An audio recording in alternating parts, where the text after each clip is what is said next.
tal? ¿Cómo están? Bienvenidos y bienvenidas a un nuevo episodio de Round, este contenido de la Universidad Nacional de Río Negro, en el que te invitamos a recorrer todo lo que es la actualidad de la universidad pública y también a compartir, ¿por qué no?, parte del conocimiento que aquí se genera, las experiencias que aquí sucede. Mi nombre es Camilo García y hoy me toca acompañar a una sola, pero gran persona, que es María Ángeles Marita Millamán. ¿Cómo estás? ¿Qué tal, Cami? ¿Cómo están? Muy buenas tardes, buenas noches, buenos días para quienes nos estén viendo ahí en el YouTube de la Universidad Nacional de Río Negro, que es UNRN Oficial. Ahí están todos los contenidos de este bonito programa. Hoy nos toca un 1 a 1, un Coca-Cola juntos. Ya te tocó con Seba hace un par de semanas, sí. Ahora conmigo. Nunca falto yo. ¿Será momento? Sí, se me ocurre una idea. Vos sabés que justo ahora hablando se me ocurre una idea. Bueno, arrancamos un nuevo episodio de Round en el que tenemos una entrevista con invitados acá en piso, compañeros de trabajo, trabajadores de la Universidad Nacional de Río Negro, que llevan adelante, son parte del equipo de editorial UNRN. Ustedes saben que la Universidad Nacional de Río Negro tiene una editorial y nos preguntamos, nos interesa conocer bien cuál es el sentido del trabajo que realiza ahí el editor y la editora de esta casa, justamente para construir productos editoriales, justamente cuál es el trabajo que hace editorial para compartir el conocimiento que se genera, para contribuir a eso. Así que vamos a estar charlando con Ignacio Artola y con Diego Salinas, también van a venir ambos. Exactamente, van a venir ambos compañeros. Bien, dos editores sentados aquí en la mesa de Round. Además, como si esto fuera poco, tenemos una sección. Esa sección se llama Eco de las Redes y está a cargo de María Ángeles Millamán. Exactamente, tenemos Eco de las Redes para abordar un tema que está muy picante últimamente en las últimas semanas, en los últimos meses y podría decir en el último año, y que tiene que ver con la ciberludopatía y la problemática en los jóvenes adolescentes en nuestro país. Sí, hay una alarma. Es un temón. Hay una alarma muy grande respecto de lo que está pasando con las apuestas, los sitios de apuestas online y cómo eso está influyendo en los jóvenes, en sus economías, en sus familias.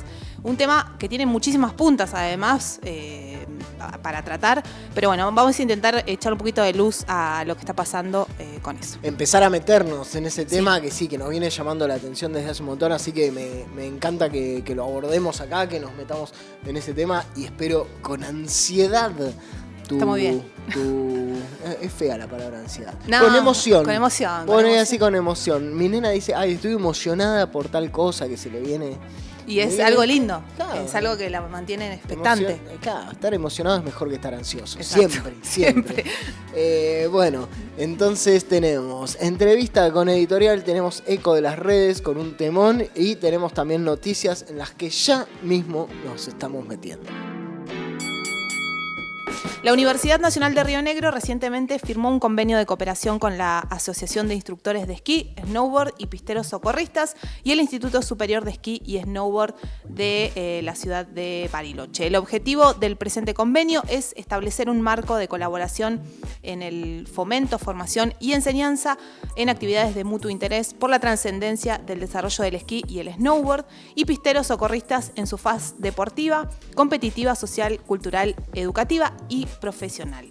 Las tres instituciones firmantes destacaron que la formación profesional constituye una herramienta fundamental de política pública a efectos de la generación de empleo, la prevención en riesgos de salud y seguridad en el trabajo, promoviendo la modernización y eficiencia en el desempeño de las actividades vinculadas con el esquí, el snowboard y pisteros socorristas.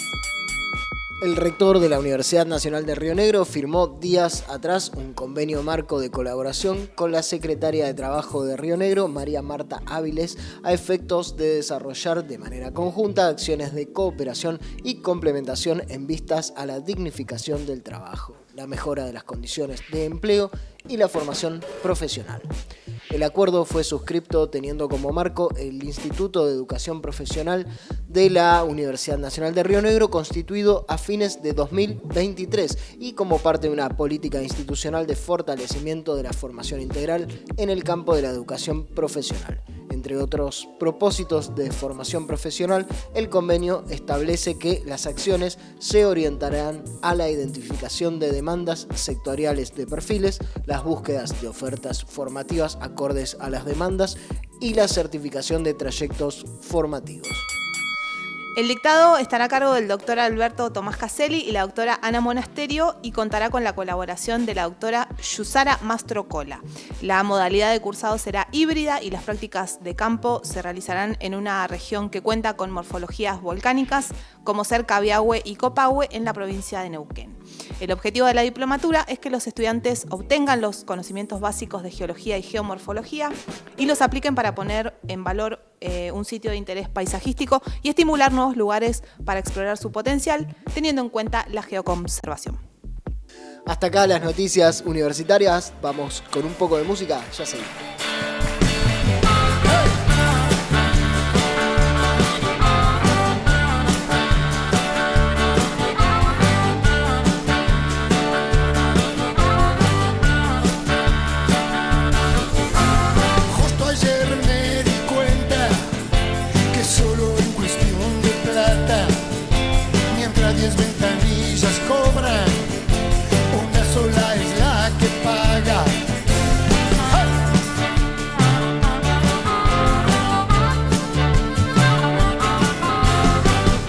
Piensa la gente, a veces la diferencia es tan grande que parece seres de alguna otra tierra.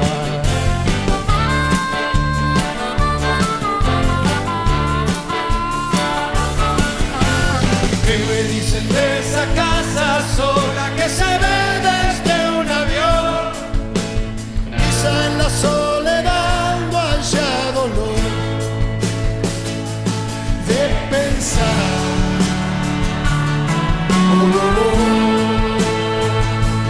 de pensar, de pensar en nada, en nada, en nada, en nada. Seguimos en Round, llegó el momento de la sección tan esperada. Yo estaba emocionado por este momento, justo porque no podemos hacer otra cosa. Abro Instagram en un momento de ocio, en una burbuja de ocio, Sí. hace un minuto Sí. antes de poner esto a grabar y me entero por El Gato y la Caja, que es un equipo de científicos divulgadores que estuvieron estudiando que en el año 2023 el ecosistema de streaming creció un 106%. Todo eso para decir y tomar consideración de la cantidad de gente que hay haciendo streaming y con todos los contenidos que vos te tenés que encontrar cuando estás en el mundo de la web, en el mundo de internet. Así que bueno. Y esos streaming tienen distintos influencers que tienen cada uno sus propios universos. A lo que voy con esto es para hacer un entre a la columna. Sí, porque es como que entré por otro lado. Esto era solo para decir que hay mucha competencia, hay mucho contenido, sí. Y aún así este contenido es esperado, aunque aumente el 106%. Si querés hacerle otro entre más, porque si no queda como un volantazo. No. Igual está bien el dato porque, como decíamos, hay alrededor de esa cantidad de streaming que hay un montón de gente que trabaja, que es influencer de esos programas y que también tienen su público propio y que a partir de los streaming y sus performances en las plataformas digitales obtienen publicidades y demás cosas. Vamos a empezar a hablar sobre la columna porque tiene que ver con esto. Hace un par de semanas atrás estuve mirando el Instagram de Mami Albañil. Es una influencer muy reconocida. Perdón? Mami Albañil se llama. Se llama Bernardita Siut. Okay. Pero su nombre de usuario de Instagram es Mami Albañil. Ella hace trabajos, hace modificaciones en sus casas y demás, prueba cosas. Obviamente tiene canje y demás, así que tiene mucho para laburar ahí. Muestra distintos consejos para poner en práctica en nuestras casas, ¿no? En relación a la construcción y a la modificación de espacios. Tiene más de 1 millón de seguidores en Instagram y hace un par de semanas, como decíamos, habló sobre sitios de apuestas que la contactaron para poder hacer publicidad con ella, ¿no? Para, que obviamente le quede un rédito de las casas de apuestas online. Entonces ella empieza a... Te explica, cómo poner microcemento. Claro, exactamente. Y cosas muy fáciles. Está bueno el contenido, digo, más allá de este tema. Sí.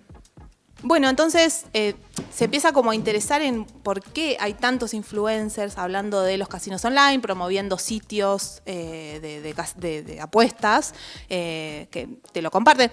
La dinámica es esta. Yo, influencer, te comparto un link, ¿no? De, che, acá podés empezar a apostar, vas a tener suerte, jugar un rato, ¿no? Con esta dinámica, ¿no? De si clicas acá vas a tener suerte, vas a poder ganar plata, esto de tener plata rápida, fácil. Entonces a ella le empezó a hacer un poco de ruido. Che, mucho influencer de golpe promocionando. Invitando a... Ya que estás poniendo microcemento, te invito también... Exacto. No ella, pero... No ella, justamente porque fue una de las detractoras de todo esto. Pero sí veía que en el universo de influencers la mayoría estaba como con esto, ¿no? De promover sitios de apuestas. Entonces empieza a investigar de qué se trataba, empieza a preguntarle a la persona que la convoca a ella desde un sitio de apuestas y empieza a notar cosas raras, como por ejemplo, cuál era la ganancia que ella le quedaba. Esta persona le explica que es la mitad de lo que apuesta cada una de las personas. ¿Posta? Sí. Cada una de las personas que con su link va a hacer apuestas online, ella se puede quedar con la mitad y la otra mitad va a la casa de apuestas, digamos. Raro. Más allá de eso, no tiene ningún tipo de restricción de edad, porque son la mayoría sitios que no están habilitados para el juego online. Hay otros sitios que sí están habilitados. Después vamos a decir cuáles son y cuáles no, sin querer promover el juego online, pero sí para estar atentos a cómo se dan las cosas. Entonces, esas cosas le empezaron a hacer ruido y demás.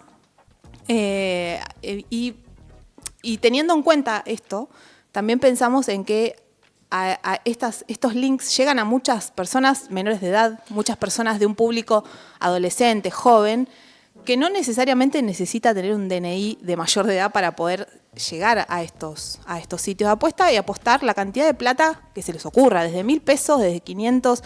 Las casas de apuesta también te regalan plata por iniciar, en la primera jugada te dan plata.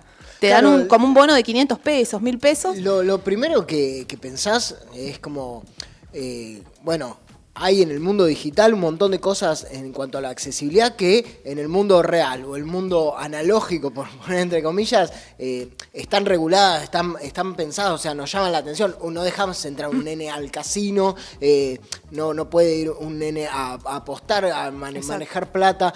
Sin embargo, acá pasa y nos llama la atención cuestiones como... ludopatía, todas esas cosas que representan como riesgos, y de golpe en el mundo digital es como que se abre una puertita y pasa lo que pasa, es como que la regulación no llega ahí y sucede muy fácilmente, con 2 clics, nuestra experiencia con el dinero se vuelve muy veloz. Exacto. Nos pasa pagando en la verdulería, en cualquier comercio, con gestores, billeteras virtuales. ¿Qué pasa con las apuestas cuando estás a un clic de apostar? Cuando estás a un clic de apostar y que no tenés ningún tipo de regulación, como vos decías, porque de hecho este tipo de sitios online de apuestas no está regulado. La mayoría, sobre todo los que tienen que ver con los influencers y quienes están promocionando estos espacios. Entonces... Un primer dato que me llamó la atención a la hora de hacer el informe fue que cuando escribí, casinos online en Google, salen publicidades de sitios para apostar, al menos en toda la primera página de Google. O sea, sitios, claro. Lo busqué, está bien, es una búsqueda un poco, digamos... Esto fue una investigación, María Ángeles investiga. Sí, claro, Marita investiga. O sea, Google está promocionando sitios que no son los que están en la camiseta del bar, No. Que es conocidos, tipo de... Claro. No sé, el que es como el PRODE, pero pero digital, ¿cómo es? Con el fútbol y todo. Ay, no sé los nombres de las marcas. Pero hay algunas que son como multinacionales, lo cual, claro. Sí, hay varias, hay un montón. Claro, también hay kiosquitos, tipo vos y yo armamos uno, tú le pagamos a tal influencer y nos trae exacto, exactamente. Sí, porque son cosas que no están reguladas y ni siquiera son legales. Entonces, imagínate lo que puede pasar en ese mundo, en ese universo. Bueno, y el segundo dato es que la publicidad de apuestas online aumentó un 150% en lo que va del 2024 y superó a los datos del 2023. Y en Argentina se invirtieron 7.3 millones de pesos en espacios deportivos de apuestas online, que es lo que hablábamos recién.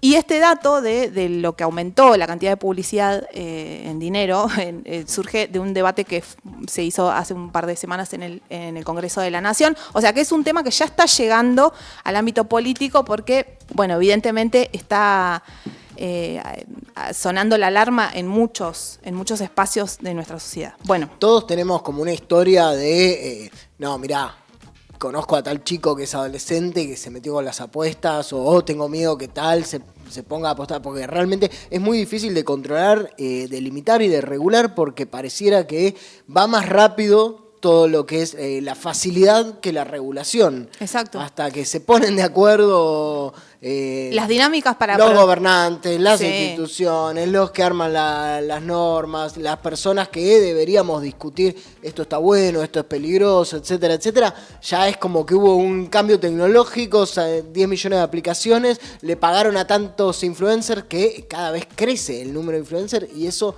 como que hace que de golpe, no sé, en ese porcentaje me imagino que mucho joven, niño, menor. Sí, ¿no? sí. El promedio de personas, de adolescentes jóvenes que mayoritariamente se han encontrado en estos espacios es de 13 a 16 años. Un número de jovencitos. Una locura. Sí, jóvenes, adolescentes que recién. De hecho, bueno, la Mercado Pago tiene, por decir, ¿no?, una de las billeteras virtuales más usadas. Tenés la posibilidad de abrirla a los 16 años, pero ¿cuántos chicos pueden haber llegado a agarrar el teléfono de sus padres y a apostar o pueden... Uy, perdón, se disparó justo una de las cosas que vamos a ver después. Hay muchas cosas que se pueden hacer por detrás de todo este problema. Es un tema que también se juega mucho... como sí, justamente se oculta mucho porque al no tener, quizás los chicos al no tener el acceso al celular lo hacen medio a escondidas, lo hacen también a escondidas con sus propios celulares porque es una práctica que, digamos, no está avalada por absolutamente nadie. ¿A quién le van a dejar jugar? ¿A qué menor le van a dejar jugar a las apuestas? Es como, claro, la sensación de que es como que sucedió, es reposible, refactible, pasa, crece velozmente y hasta que, entre comillas, los grandes nos damos cuenta, los que se supone que tenemos que ordenar este lío, pasó un montón. Pasó un montón, o sea, y pueden pasar un montón de tragedias atrás de ello, ¿no? Porque cosas realmente muy costosas para las familias, costosas para la vida de las personas. Hace un par de semanas atrás también leía del caso de un chico que gastó ahorros de su familia en dólares, y bueno, dejó una nota hablando de suicidio porque obviamente se vio acorralado por la situación. No pasó, lo pudieron atacar a tiempo, pero imagínense lo que debe ser vivir todo eso después, ¿no? Para la familia, para el chico, cómo remontar esa situación. Y además, bueno, imagínense qué habrá pasado con el resto de sus, digamos, de sus círculos, ¿no? De qué pasará con las apuestas en los otros chicos con los que esta persona se junta. Bueno, hay un estudio de la Universidad Nacional de La Plata que lo llevó adelante César Barleta, que es un docente investigador de ciencias de la educación. Que Justo dice, La Plata. Justo La Plata. Bueno, estás muy perspicaz con el chiste, Cami. Bueno, justo él hace un informe para la universidad y dice que esta evolución tiene que ver con 3 cuestiones. La evolución de las apuestas online en jóvenes. Bien. Es que uno es el fácil acceso a través de los dispositivos móviles, obviamente, claro, alcance de cualquiera. Hoy cualquier chico puede tener teléfono propio o usar el de sus mayores. El otro es la alta rotación de publicidad, es lo que hablábamos anteriormente, anteriormente, sobre todo también por la presencia de los influencers que animan, entre comillas, a jugar a las apuestas online, a jugar, que tampoco es un juego. Y la posibilidad también de acceder al dinero fácil, ¿no? Hoy en una situación tan compleja a nivel económico, político, social en Argentina, tener plata fácil, no es un... Escúchame, con estas posibilidades, en una economía en recesión, te dicen, bueno, te quedás con el 50% de esta ganancia si publicitas, o apostás y tenés la posibilidad de ganar, generar algo. De generar guita, y bueno, es siempre una tentación. Es una tentación y quizás hasta... Los riesgos son... No sé si tenés algún dato, lo vamos a dejar para después, pero ¿qué le pasa a tu psique, tu cabeza cuando juega? O sea, ¿qué nos pasa en la cabeza cuando jugamos? ¿Qué sensores se activan? ¿Por qué es una adicción? ¿Por qué es tan adictivo? ¿Y por qué nos puede llegar a meter en tantos problemas? O sea, sí, es seguramente algo que algún especialista nos puede explicar mejor, pero tiene que ver con la sensación esta del bienestar que nos produce. Imagínense, entrar a un sitio, ganar, qué sé yo, no sé, apostar 1.000 pesos y ganar 5.000. Y decís, esta vez puedo, capaz que la próxima también, y eso va generando un círculo del que después probablemente no pueda salir. Digo, también tiene que ver mucho con lo que le pasa a cada uno hacia el interior, pero sí realmente esto de la recompensa, más allá de la recompensa monetaria, de la recompensa que te genera a nivel psíquico, de ganar o de apostar y ganar y tener plata, ¿no? Como que... activa la hormona de la felicidad, que es la dopamina. Bueno, y qué loco que esto lo puedas tener en un teléfono y estar todo el tiempo con esa posibilidad, vos y todo tu círculo. O sea, es muy grande. Es muy vertiginoso, es muy grande, es muy... Es muy grande el tema, porque creo que hay... no solamente es un problema ahora para los jóvenes, sino que la ludopatía es una adicción que viene de hace muchos años. Bueno, uno de los personajes más famosos que ha hablado sobre su adicción al juego fue Nicolás Cayetano, que es un periodista de Radio Metro que trabajó en Perros de la Calle. Él sacó un libro, a ver si recuerdo el nombre. Cayetano que lo sufrió... Sí, de hecho él habla en ese libro, no me voy a acordar el nombre ahora. Su experiencia de una persona que tuvo adicción o es adicta. Es adicto. Él dice que es adicto al juego porque la adicción es como que nunca se pasa una adicción, claro. No se termina, es como, uno se controla. Y él habló en el libro sobre lo que le pasó y todo lo que se endeudó, los problemas que tuvo a nivel familiar, laboral. O sea, el universo entero... cooptado por esta adicción al juego. Bueno, y quería hablar en relación a las legislaciones.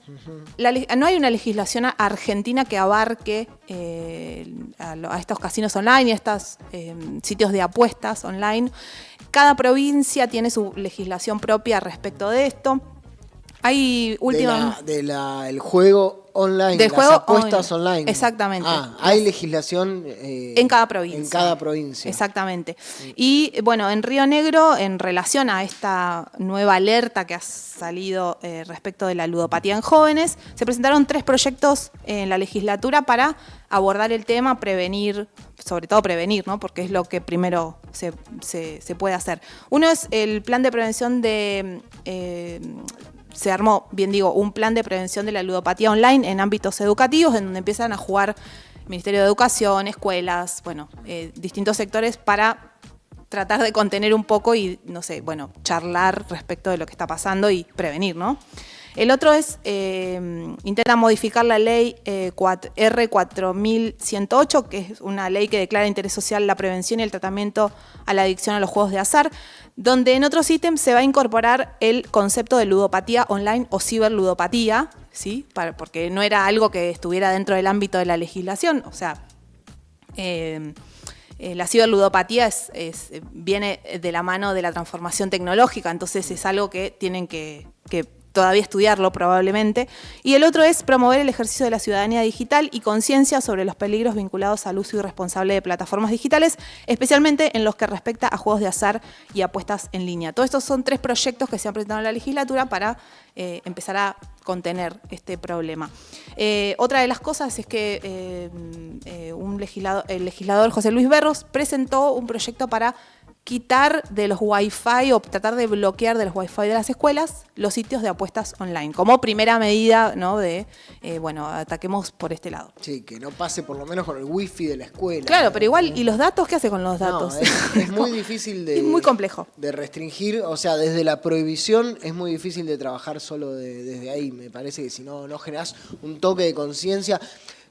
Está buenísimo cómo lo encaraste porque en principio la sensación es esta, decís, che, estamos acá en una y de golpe es una realidad, vino una aluvión, esto está pasando y medio como que hay una carta, un cheque en blanco como para decir, publicidad de acá, contenido de allá, esto, no, pará, pensemos un poco de este problema, o sea, creció mucho sin que los legisladores lo lleven a conversar, sin que las escuelas puedan tener una política, no sé cuántas personas que enseñan construcción de ciudadanía en los secundarios tienen un ítem dedicado a debatir esto, a hablar de estos nuevos problemas que pasan con la evolución tecnológica. Exacto, o sea, ¿y cómo lo cuál es el punto a atacar? Los tiempos de eso son mucho más lentos que los tiempos de la realidad donde la tecnología avanza y la sociedad no se llega a acomodar Totalmente. a algunos líos que te genera. Totalmente. Bueno, graves. Y otra de las cosas que quiero hacerles escuchar, porque como para ir cerrando el tema, el legislador nacional Eduardo Tonioli de Unión por la Patria presentó un proyecto para frenar la publicidad de las apuestas online y hizo un posteo en redes sociales que me pareció interesante, que también como que condensa bastante lo que significa este problema a nivel social. Vamos a escuchar. Que el juego vuelva a ser un juego. Estamos ante un boom en el consumo de juegos de azar y de apuestas en línea. En un país en el que hay más celulares que personas, miles de jóvenes y adolescentes tienen acceso inmediato a cualquier hora y desde cualquier lugar a plataformas en las que apostar es una forma de entretenimiento. La publicidad y la presión social hacen el resto. No somos los primeros en señalarlo, pero hay que decirlo. Tenemos un problema ahí. Porque si bien no todo el que juega es un ludópata, como no todo el que toma es alcohólico, padres y docentes coinciden en señalar que muchos pibes y muchas pibas están mostrando conductas compulsivas y pasan gran parte de su tiempo de ocio apostando. Un primer paso es limitar la presencia de las aplicaciones de juego y apuestas en la vida cotidiana. Presentamos un proyecto de ley que prohíbe la publicidad no dirigida que promociona los juegos de azar, de apuestas y de pronósticos deportivos. Esto significa que no van a poder publicitar ni en la vía pública, ni en medios masivos de difusión, ni en camisetas de equipos, ni en transmisiones de competiciones deportivas. No es nada nuevo, ya existe en otros países y en el nuestro hay una ley similar que regula la publicidad del tabaco. Hablamos de prevenir, de proteger y de asistir, porque queremos que cuando alguien diga juego, sea lo que siempre fue, una actividad que nos hace pasarla bien y aprender con el otro, y no otra forma de decir problema. Bien, bueno, ahí entonces pasaba este posteo que hizo el legislador Tonioli de Unión por la Patria, porque como decíamos al principio, este tema ya llegó al Congreso porque es urgente, un tratamiento urgente, por lo menos un marco de contención y de contención para el problema que, bueno, se va agigantando con el tiempo y con el desarrollo de las tecnologías. Estoy viendo, por ejemplo, algún número que hable de la magnitud en el terreno que funciona esto, ¿no? Según UNICEF, la mitad de los niños, niñas y adolescentes se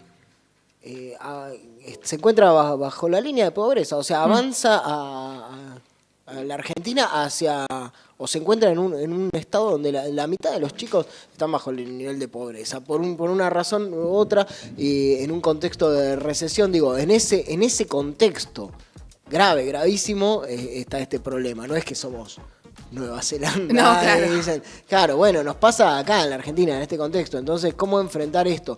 Y también vale la pena como plantearlo, de llamar la atención, ya para ponerle contexto, a las políticas educativas, ¿no? En un momento donde la educación está siendo desfinanciada, donde está viviendo una crisis educativa grande, tener que enfrentar estos problemas tan grandes, tan complejos, tan nuevos, de golpe, sin sin una política educativa sólida que diga, bueno, acá está el sector educativo bancando esta situación adversa. Digo, también para poner en contexto y que estas cosas nos pasan en determinados momentos. Bueno. También otra de las cosas que me imagino que va a pasar de aquí en adelante en caso de que esto realmente empiecen como a prohibirse todas estas instancias de promoción y de visibilización de los juegos online, es que aquellos quienes son propietarios de casinos legales o que tienen intereses ahí van a empezar a confrontar, y va a ser un tema a negociar, es un tema, hay plata ahí de por medio, hay mucha plata de por medio, más allá de lo que le pase al resto de la sociedad. Entonces va a ser un tema complejo, pero me imagino que, se irán dando las cosas como por lo menos para empezar a discutirlo. Y para cerrar, me quedan algunas preguntas. Una de esas es cuál es el rol del Estado en estas cosas, en estas cuestiones. Un Estado que pretenden vaciar, ¿cómo se va a ocupar de estos temas? ¿Quién se va a ocupar si no es el Estado? Después, ¿cómo se ataca el problema de base? Hay que prohibirlo, hay que charlar, hay que prohibirlo desde la casa, en la escuela. ¿Cómo es? ¿Cómo se empieza a discutir? ¿Cómo se empieza a hablar del tema? Está bueno, me parece que el camino de la prohibición, o sea, la censura, te corto internet para que no accedas a esta plataforma, puede funcionar en parte, pero me parece que si no es con algún tipo de consenso, de charla, de establecer, el límite es este, no sé si funca. Pienso que así, como de estudiar la sociedad, la cultura, pienso que también existe como una socialidad de esto. No es que yo solo juego apuesto, sino que también me relaciono con otras personas haciendo esto.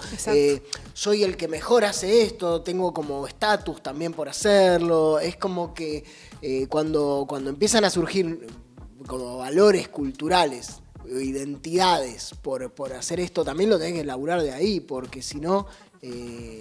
no tiene sentido prohibirlo. Vos prohibís algo hoy, un canal, y no es como cerrar la puerta del casino y poner un pato en la puerta. O sea, lo que se cierra acá se abre por allá. No son eficaces en el entorno digital esas cosas. Entonces, por eso abruma tanto. Exactamente. Así que nos quedamos con esas preguntas y veremos qué sucede en el resto de las próximas semanas. Por lo menos es un tema que ha ocupado mucho tiempo en los medios y en los portales digitales, a los investigadores también, a los propios legisladores.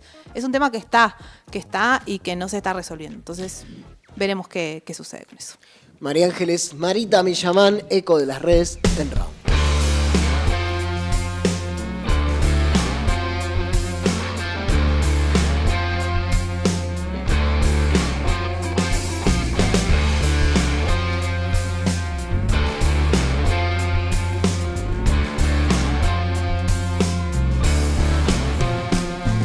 Despiértate, nena, sube el rayo al fin.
Seguimos en Raw, momento de entrevista. Prometimos que nos íbamos a meter adentro del mundo editorial, prometimos que íbamos a hablar de editorial UNRN, un área clave, un área atrapante que tiene nuestra universidad. El que no sabe, la Universidad Nacional de Río Negro tiene un área editorial que se encarga, entre otras cosas, de hacer que el conocimiento llegue, que circule, pero es mucho más que esto. Esto es el sentido común. Se lo vamos a preguntar a los especialistas y protagonistas de la entrevista de hoy, que son dos trabajadores, dos integrantes del área editorial de la UNRN, que son Ignacio Artola, Diego Salinas. ¿Cómo andan? ¿Cómo va?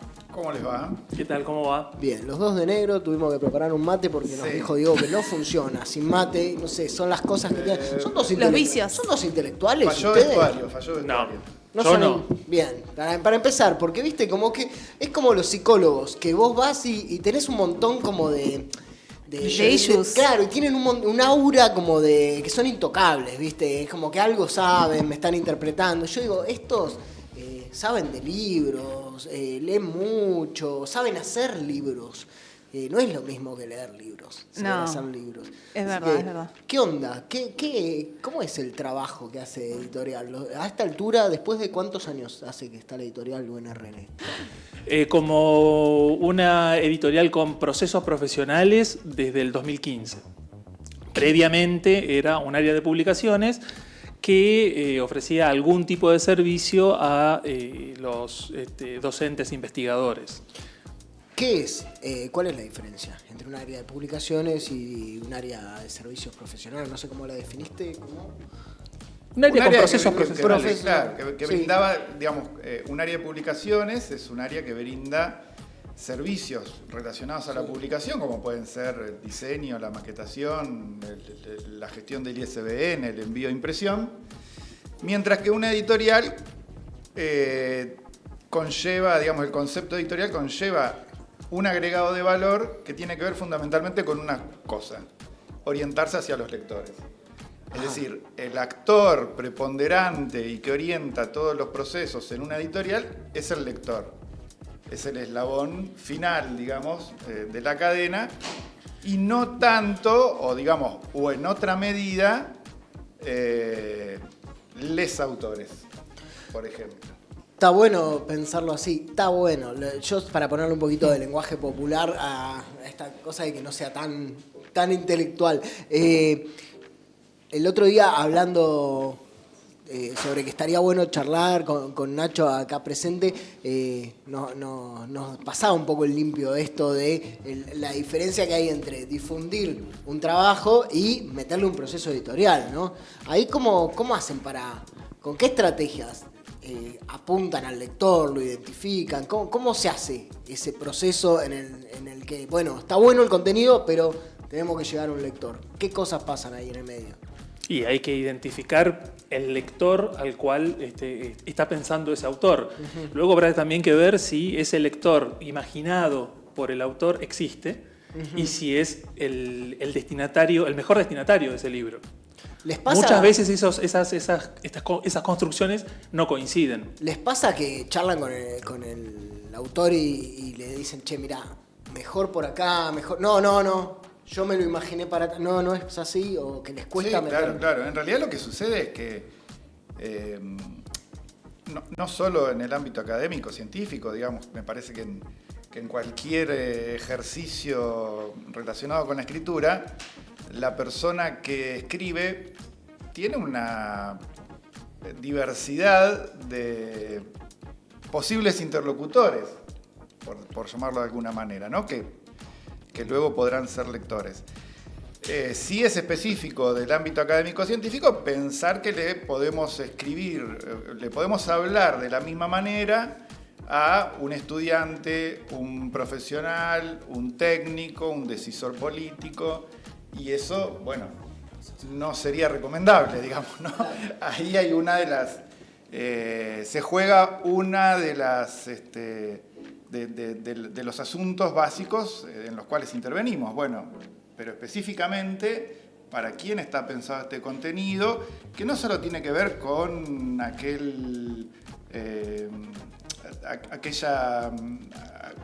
en quien está pensando el autor de per se, sino también tiene que ver con qué colección, con qué circuitos, con qué ámbitos de lectura, con qué prácticas de lectura. Bueno, todo esto hace pensar todas estas cuestiones, hace posible acercarse a un lector objetivo y adecuar, por lo tanto, la estrategia de comunicación, porque en definitiva el libro no es otra cosa más que una estrategia de comunicación, a través de la cual se informa o se pone a disposición unos ciertos contenidos. Vamos tomando nota. El trabajo editorial, bueno, pone en primer plano al lector. Recién hablabas de prácticas de lectura. Cada vez que nos cruzamos pensamos como en este interrogante, esta cosa de que cambia el ecosistema de medios, evolucionan las tecnologías, no terminamos de acostumbrarnos a las redes y decir, bueno, las redes sociales nos hacen cambiar así. Ahora aparece la inteligencia artificial. Ustedes que hacen libros, que están pensando en hacer libros y que trabajan con el impreso, se inmutan. Hay un año que empiezan y dicen, bueno, pará. Esto se va, el libro hasta acá llegó, vamos camino a tener que reconvertirnos, o van sacando como conclusión de que no, está todo bien. Saquen su inteligencia artificial en el formato que quieran, pero este dispositivo sigue estando. ¿Qué cosas les pasan con la evolución de la técnica y las nuevas prácticas que van cambiando? A ustedes que hacen libros, ¿qué piensan en ese lector? Bueno, en principio son herramientas. La inteligencia artificial es una herramienta que puede ser bien utilizada, mal utilizada, pero que no va a configurar la posibilidad de obra por sí misma. Con respecto a las prácticas de lectura, hay una cuestión que tiene que ver con a través de qué y qué estamos leyendo, ¿no? A través de qué dispositivos, a través de un impreso, de un digital.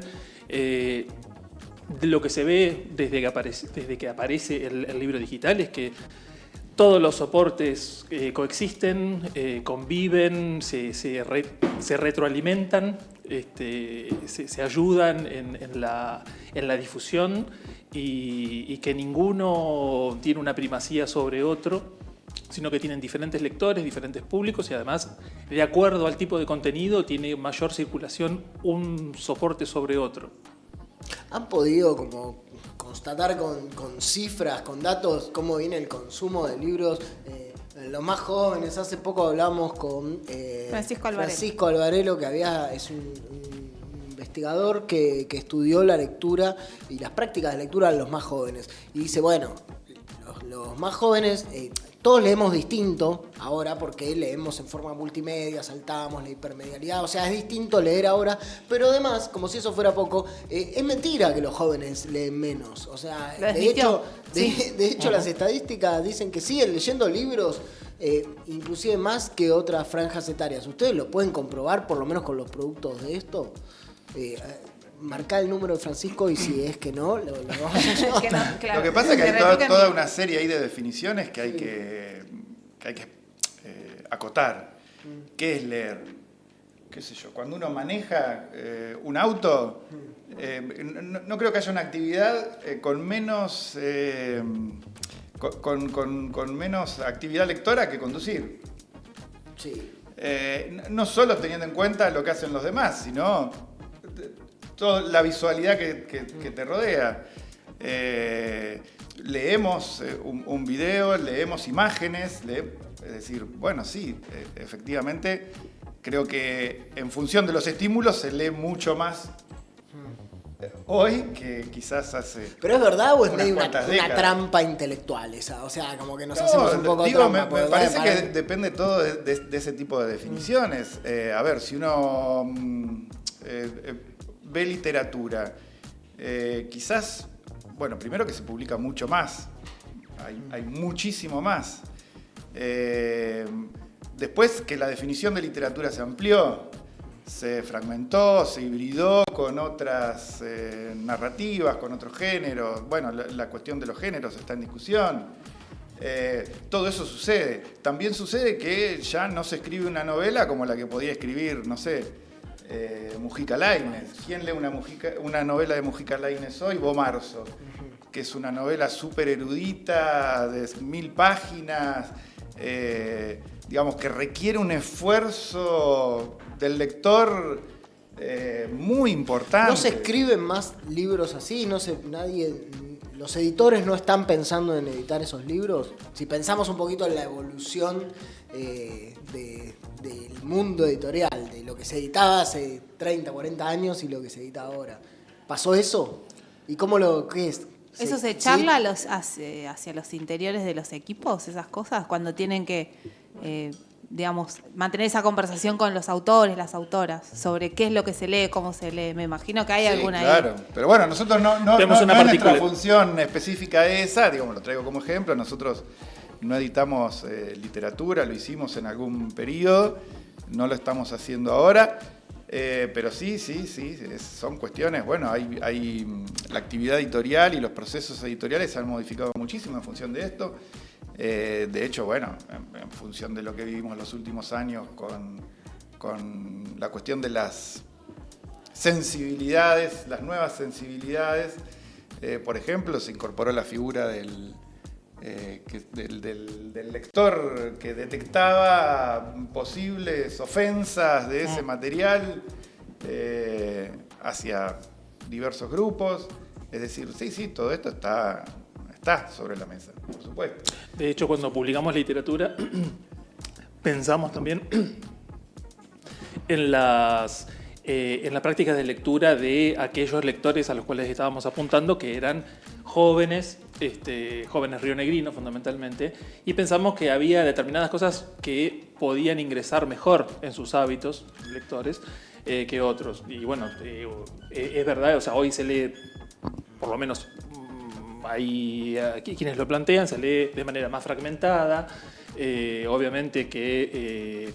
el microrrelato, que no es un breves, invento de la época, ¿no? Pero que seguramente, digamos, como género, tiene mucha más llegada. Claro, de una. Es como que todo bien, se lee libros, pero los hábitos esos se hibridan, se mezclan con otros. Digo, los nuevos medios deben imponer también su temporalidad, sus tiempos. Cosas más breves, más fragmentadas, más chiquitas. Me parece que esas necesidades... Por ejemplo, nosotros sabemos que... ¿Y hasta dónde se puede? Claro, pero que por allí la literatura académica o científica se lee preponderantemente en línea o a través de formatos digitales. Después, por supuesto, existe aquel que encuentra algo de su interés y sigue teniendo la fascinación por el libro, lo compra, lo tiene, etcétera, pero en esos casos es como que hay una tendencia a los formatos digitales, no tan así quizás hasta hace un tiempo por lo menos en literatura, pero siempre hay una convergencia, digamos, ¿no? Siempre hay una práctica anfibia. De una, yo los veo como muy relajados en cuanto a, bueno, esto cambia. Desde el mundo de la radio estamos todos agarrándonos la cabeza. Che, ¿qué pasó con la radio? El otro día estábamos hablando, hoy estábamos hablando de los Martín Fierro de la radio. Decir, che, están todos viejos. Martín Fierro de radio. Pongan personas de recambio generacional. Esto de los libros están tranquilos. Bueno, ustedes hagan lo que quieran. Estábamos antes que la radio y vamos a seguir. Es que hace 20 años dijeron que claro, el libro impreso estaba muerto, sí. Y sin embargo se venden más libros que antes. ¿Se la creyeron en algún momento? ¿Que el libro impreso estaba muerto? Siempre hubo dudas, porque obviamente que hay modificaciones en los patrones de lectura. De hecho, ahora crece muchísimo el audiolibro, pero no tanto en la Argentina, sí. Nuestro continente no tanto, si bien crece mucho, digamos, no es tan invasivo, pero en Estados Unidos hace 40 años que el audiolibro es muy fuerte. Claro, depende también del ejemplo. público, no es lo mismo el hábitus o la cultura de Estados Unidos que en Argentina, me imagino que claro. Impactos, digamos, cada vez que se genera algo se pone de moda, hay un impacto fuerte y todo el mundo cree que esto va a ser así, entonces se produce en una determinada manera y a los 2 años, bueno, digo cada vez más rápido, ¿no? Es cada vez más vertiginoso. Cada pasa, y está bien, queda algo, por supuesto, queda un resto que se asimila, pero se asimila a la misma práctica anfibia. No queda como un rasgo dominante. ¿Les da vértigo o lo plantean como un desafío esto de decir, che, bueno, ¿qué pasó en el último año? Y mirá, está esta jodita GPT, ahora podemos hacer videos con inteligencia artificial. Entonces, bueno, ¿qué hacemos con lo nuestro? O bueno, dejémoslo que camine un poquito más. Porque hay gente que se lo plantea como un desafío y hay personas que uno lo sabe, charlando con colegas, amigos y otras personas que se agobian con esto. Decís, che, bueno. ¿Cómo se viven los cambios? Claro. ¿Cómo es el devenir de esas cosas? Nunca vértigo. Yo los veo muy, insisto en esto.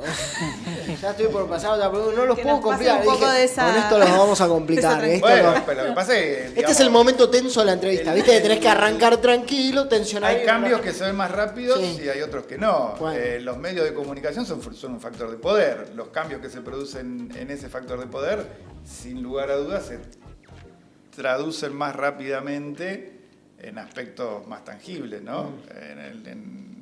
En las editoriales o en el libro, que además el libro es un producto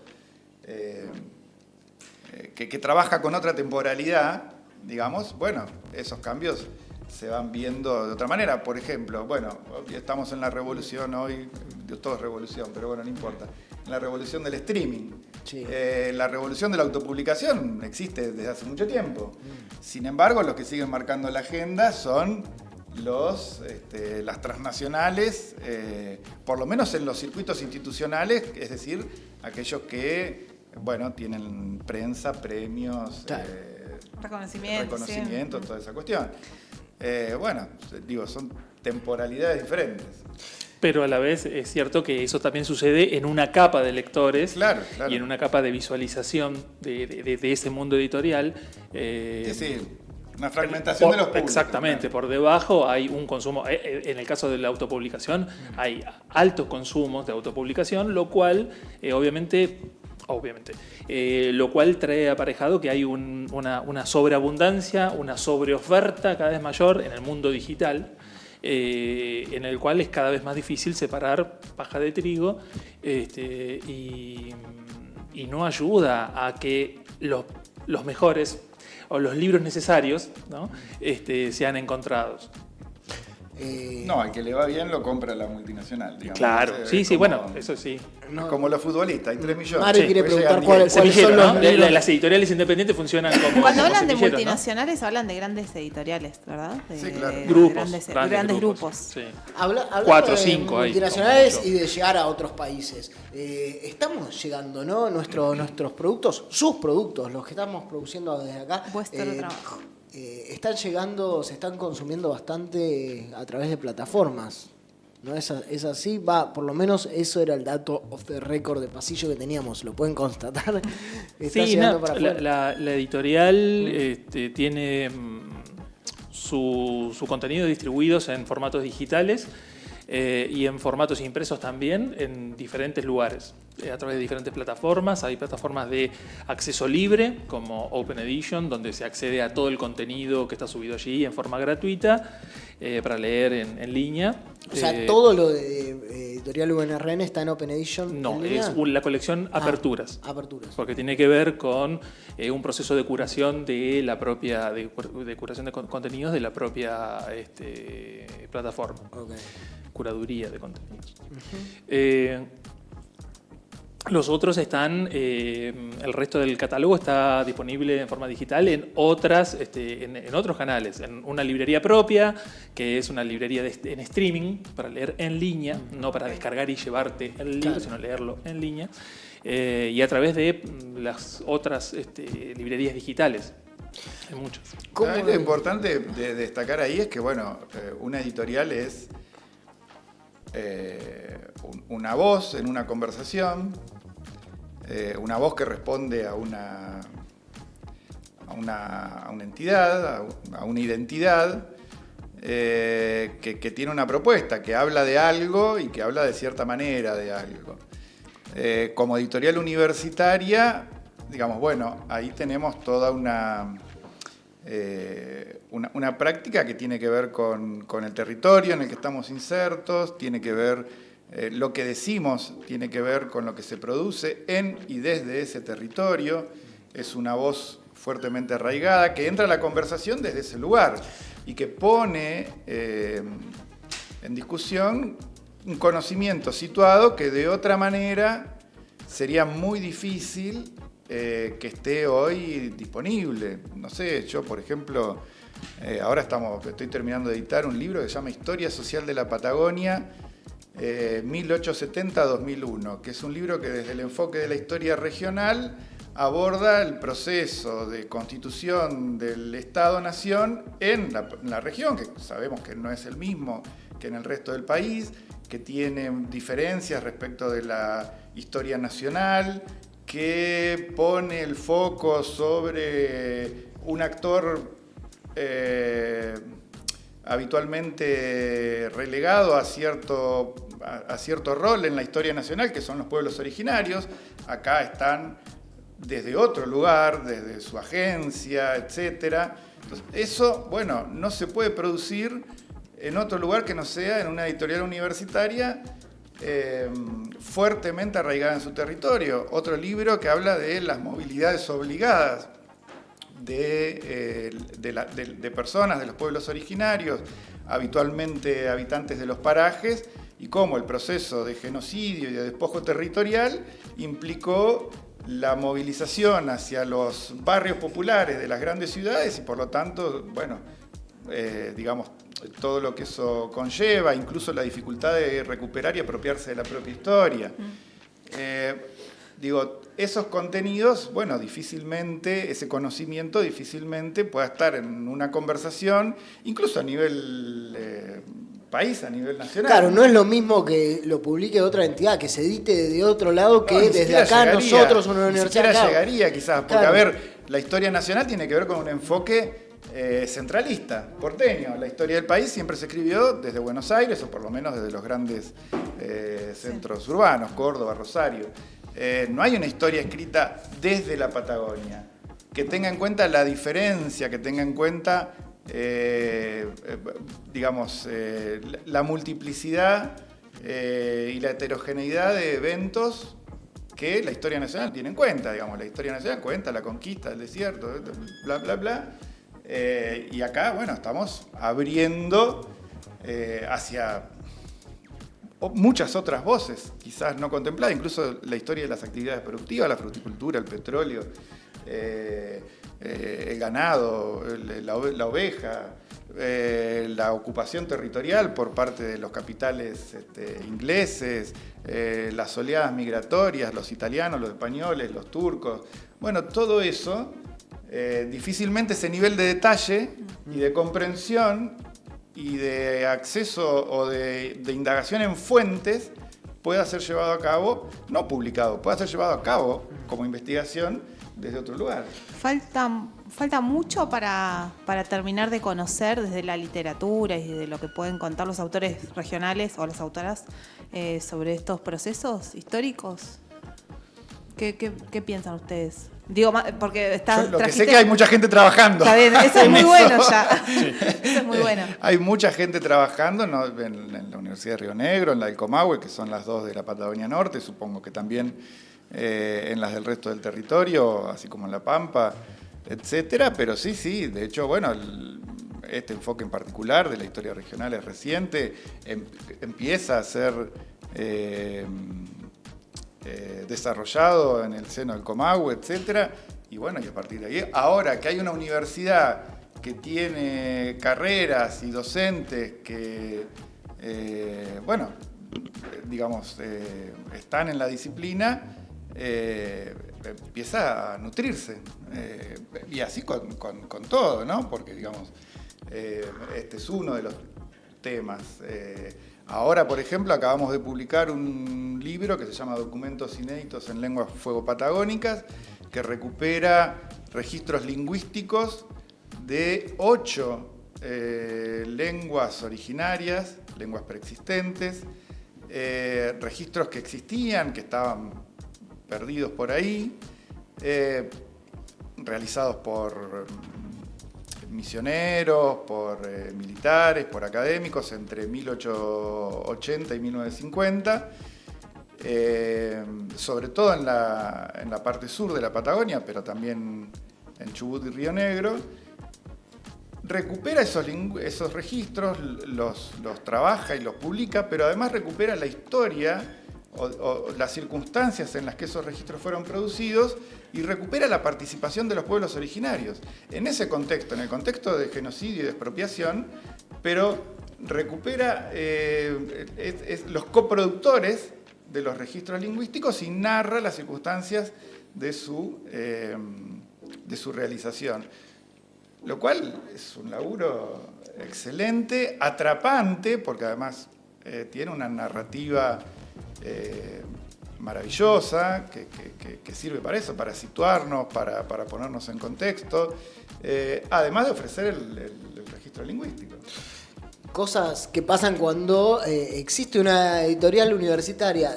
Bueno, ahí dejabas más que clara, Diego, como la importancia de tener una editorial en una universidad para hablar de esto, para visibilizar esto que por ahí, o seguro desde otros lugares no pasan. Bueno, acá tenemos estas historias para contar, tenemos este conocimiento también para hacer participar de la discusión. ¿Cómo es la realidad en este contexto hoy, este año, en los desafíos y en el funcionar de una editorial universitaria?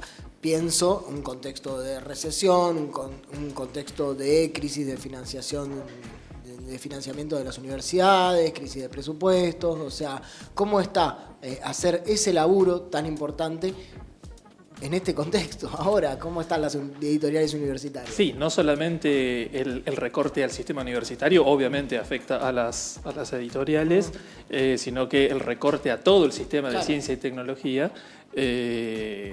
recorta, obviamente, ¿no? Pero digo, al recortar el sistema de ciencia y tecnología está recortando a los autores, está recortando la posibilidad de investigar y de producir. Obviamente eso en los próximos años va a trasuntar en, esperemos que no, pero bueno, posiblemente menos libros que lleguen a las editoriales universitarias y específicamente en las universidades ya sabemos lo que está pasando. O sea, obviamente los recortes en el presupuesto inciden directamente en la cantidad de libros publicados, en la cantidad de libros impresos, y es algo que no nos sucede solamente a nosotros, sino, o sea, a nuestra editorial en particular, sino a todo el sistema. Yo estoy en la red de editoriales universitarias y estamos todos en la misma situación. Claro, una es los que están investigando, que tienen contemplado decir, bueno, esto vamos a hacer un libro, parte de nuestro presupuesto de investigaciones, también la difusión, la publicación de esto, eso no está pasando. Y tampoco se puede generar, impulsar. El otro día decíamos como un 20 y pico % de la población, creo que de la producción científica disminuyó, o sea, cayó el 25% de financiamiento para el sector y las provincias son las más afectadas, obviamente los centros de investigación de las provincias, los que están ligados a la producción no centralizada en Buenos Aires, la producción de conocimiento, y todo eso hace que haya menos conocimiento, menos historias que contar, menos ideas para publicar, porque se está generando menos. Me imagino, claro, que debe haber mucho menos insumo publicable. Y en ese contexto, ¿qué desafíos se plantean? Digo, ¿cómo sigue para adelante esto?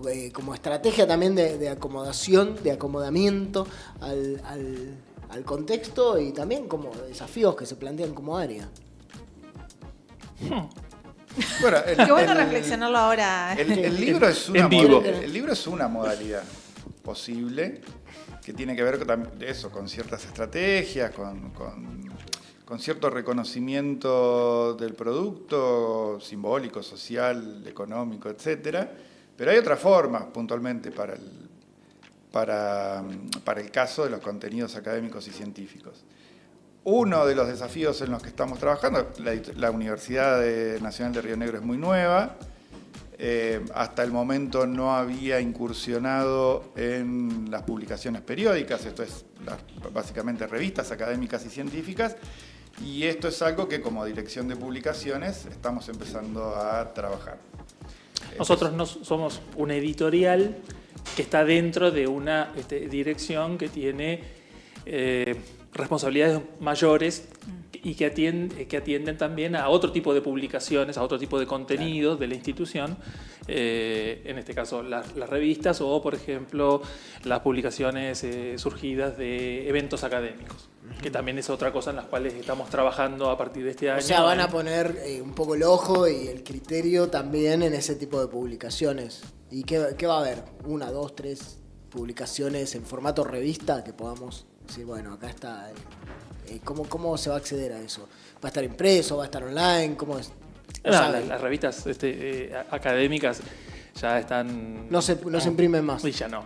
No se imprimen O sea, más. hay algunas muy específicas, pero la verdad que ya hoy en día la circulación de las revistas académicas es básicamente en línea. Hacer una revista académica no es algo que se pueda hacer de un día para otro, ni por gusto.